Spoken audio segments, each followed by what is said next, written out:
What's up guys, Max here, making a follow-up video to the previous one where I was talking about my overall thoughts of Black Ops 2 of Call of Duty and where the game has eventually come to its current resting place, and it's not patched, which is kind of annoying. Nonetheless, this has inspired me to jump back online and try to get in some games, so here's some gameplay. It's nothing too spectacular, it's over 50 kills, but it's something, and it kind of covers the idea or the topic that I wanted to cover in this episode, which is the Call of Duty Killer.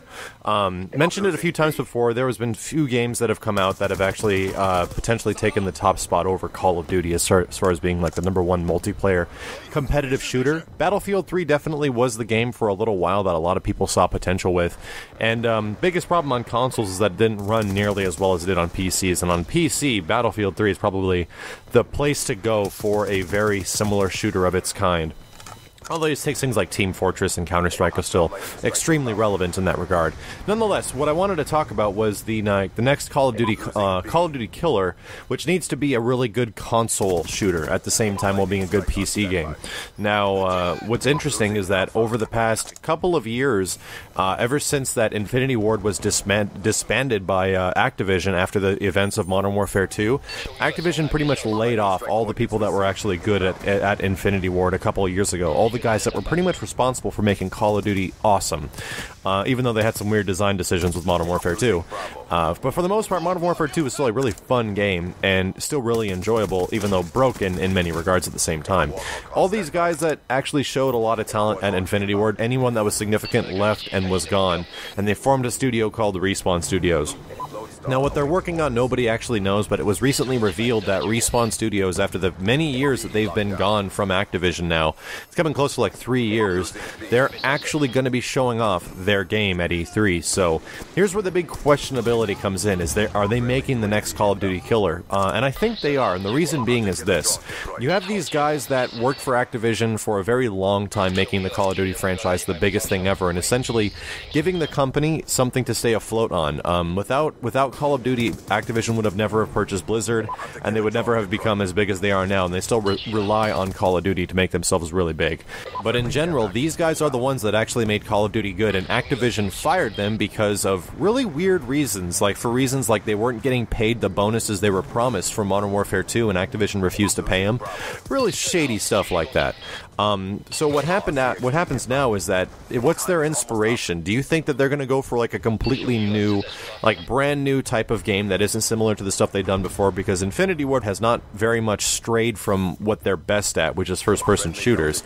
And they're responsible for pretty much some of the biggest first-person shooters that have come up in the past like 10 to 15 years.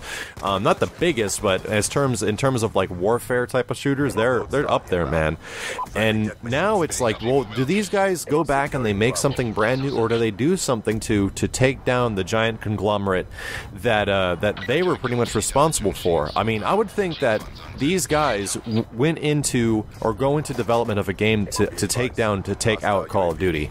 I mean, that's what I would think they would do if after like what happened to them and the crazy fiasco and all the legal crazy crap that happened a couple years ago. And they eventually won that court case, which is really funny, even though it's not disclosed very much. You would think that these guys would want not as much revenge, but to be like, well, you took it away from us, and now we're going to try to take it away from you.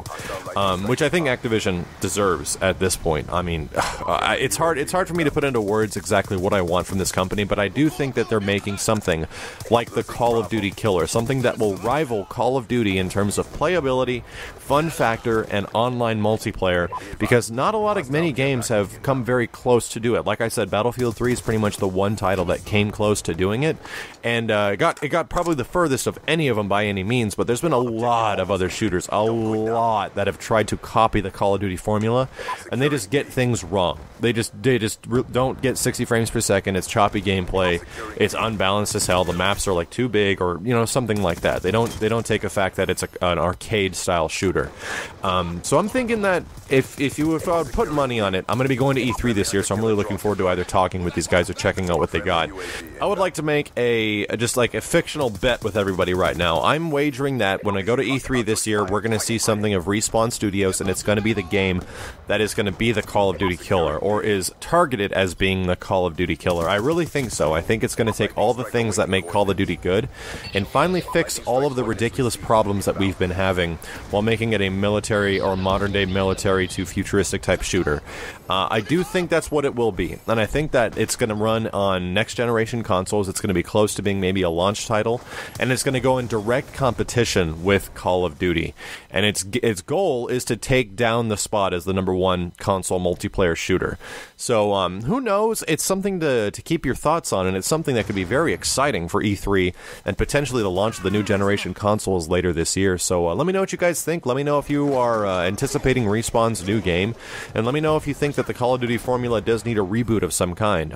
It's been tried many times before, like I said, but no one has seemed to hit the nail on the head. And I think that the only guys that might be able to do it are the dudes that came up with it in the first place. My name is Maximilian, and I'll see you guys next time.